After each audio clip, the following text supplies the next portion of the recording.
Hi friends, வாங்க evening snacks எப்படி செய்யலான்னு பார்க்கலாம். உருளைக்கிழங்கு பஜ்ஜி, கடலை மாவு தேவையான எடுத்துக்கோங்க. கொஞ்சம் மிளகாத்தூள் போட்டுக்குங்க, ஆப்ப சோடா கொஞ்சம் போட்டுக்குங்க, பெருங்காயத்தூள் கொஞ்சம் போட்டுக்குங்க, கறி மசாலா தூள் கொஞ்சம் போட்டுக்குங்க, உப்பு தேவையான அளவு போட்டு தேவையான அளவு தண்ணி ஊற்றி பஜ்ஜி பதத்துக்கு நல்லா பிசைஞ்சு எடுத்துக்கோங்க.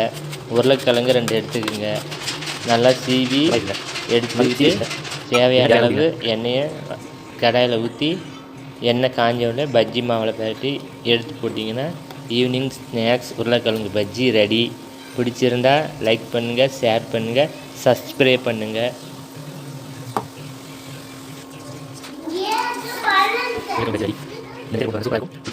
சப்ஸ்கிரைப் பண்ணுங்கள்.